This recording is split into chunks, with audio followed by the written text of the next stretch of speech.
Here we go. Loud and industrial, the Sten wasn't exactly the stealth weapon the Royal Marine Commandos wanted. But then came a serious modification. In 1943, a silencer was added, making it the first suppressed submachine gun.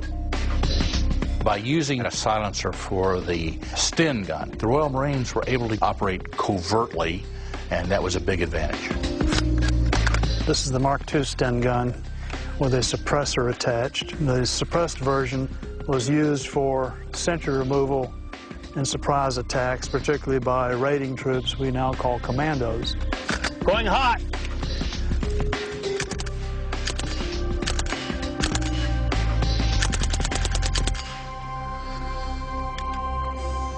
Well, as you can see, the bulk of the noise you heard was the bullet impacting on that steel plate. The suppressed Sten. Silent but violent. Perfect for the Royal Marine Commandos. The Royal Marines can take you down stealthily with a razor-sharp knife, or ruin your day with a hail of lead. Skilled in every art of warfare, these Brits endure the maddest, baddest training regime in the world. They weed out the weak sisters, so who's left are pretty dead-gum. The Royal Marines are an all-terrain machine. A 4x4 elite unit with no reverse gear. Sent in to do the jobs other units can't or won't do. They're trained to fight in every conceivable terrain. Selection and training is fierce, and only the toughest survive. You just don't go, hey, I want to join. They sort of have to look at you, and they weed out the weak sisters. So who's left are pretty dead-gum good. To even get to day one requires going through some pretty difficult selection tests, and I think roughly 1 in 5 managed to get through the selection tests. But for those selected, the real pain is just around the corner. Awaiting them is the ultimate in endurance, and what is the longest training regime of any infantry unit in the world. The basic training course for a private soldier in the Royal Marines is at least 28 weeks. That includes their commando course, which is the sort of physical toughening up. To get through training, combat, life, Royal Marines have a unique but essential weapon, a sense of humor. And they will always tell you that if you can't take a joke, you shouldn't have joined. It does require a certain sense of humor to be a Royal Marine Commando. You learn how to keep going when life just seems completely miserable. It's hard to do that on your own. When I've thought I've been hours away from death, then I've wanted to enjoy the time that I do have left. And one of the ways you do that is by laughing about things. The Royal Marine sense of humor is reinforced by an intense bonding process. They're a family that will fight and die for each other. When you're standing in a trench next to someone and you're being shot at, the person on your right and the person on your left become your best friends, and you don't want to let them down, and that's what motivates you. The Royal Marines ethos, positive attitude, self-sacrifice, shone through in World War II.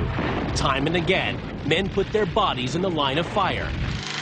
Men like Corporal Tom Hunter, a man who would become a legend for all Royal Marines. Corporal Hunter was a section commander in 4-3 Royal Marines Commando during the Battle of Lake Camacho. The battle took place in the final throes of the Second World War, as the Allies attempted to drive the Germans out of Italy. The Royal Marines were asked to attack well-defended German positions. Hunter and his men were exposed and taking a pummeling. His troop was pinned down by German machine gun fire, and Hunter grabbed his Bren gun, got onto an exposed piece of ground, gave supporting fire, and then raced in with his Bren gun and destroyed the enemy.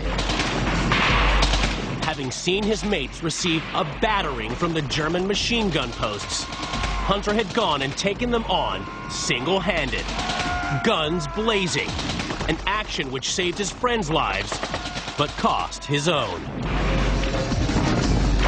Hunter was killed in the process and was awarded the VC posthumously. Unleashing hell, Hunter handed out his own brand of gunishment using the classic Bren. Based on a Czechoslovakian design, this British beast first hit the battlefield in 1938. In the grand scheme of things, the Bren gun is a very important weapon.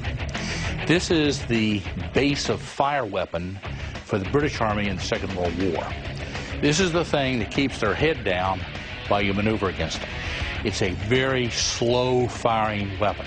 And because it's slow firing, it's very accurate. And it's a fully automatic weapon. When you pull the trigger, it fires fully automatically. But because it fires fairly slowly, you can milk the trigger and get single shots out of it. Some men get so good with a Bren that they can even play tunes on it.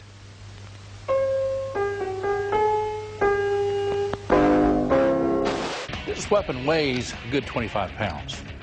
And consequently, I'm resting on my knee because carrying this thing will put a hurt on you.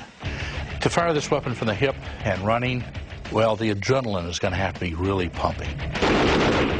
The Bren is a base of fire weapon. It was not designed to be picked up and shot from the hip. Ex-U.S. soldier Guy Richards shows just how tough a task that would have been for Corporal Tom Hunter. The Bren gun can be fired in the assault mode from the hip.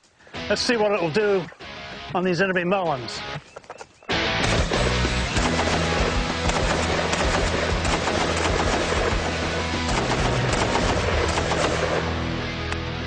As you can see, the Bren gun can't be fired from the hip in the assault mode. I only had melons to kill. Tom Hunter had real Germans who shot back. The legend of Tom Hunter greatly enhanced the legend of the Bren gun. But like Hunter himself, it had had its time. And in the 1960s, the Royal Marines adopted a bigger, badder base of fire weapon, the General Purpose Machine Gun. A metal-wrecking obstacle obliterator that is still going strong to this day. This is the M240 General Purpose Machine Gun. This weapon replaced the Bren gun, and it gave a good deal more flexibility. The Bren, although it's an excellent design in its day, was limited by a 30-round box magazine. This is a belt fed, and all you have to do is keep running belts through it, clean it out every now and then, it's good to go. This is an infantryman's delight. Okay. Going hot.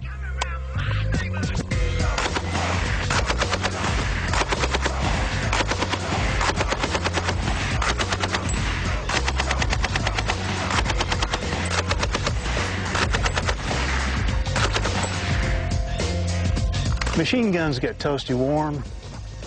Let's look at the sizzle.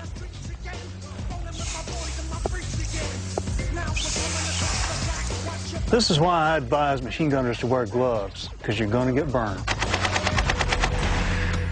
As you can see, the machine gun, 200 rounds, is completely demolished the wall. This wall would provide no protection whatsoever to anybody hiding behind it.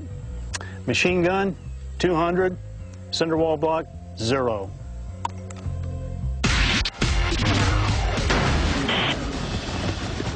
Heavy firepower and an iron will has given the Royal Marines an edge in countless conflicts. But bringing the pain with a wall of lead rain isn't always the solution. Time and again, they've taken standard issue rifles and made every bullet count. Imagine, if you will, rifle fire of an accuracy and volume which had never before been seen on the battlefield.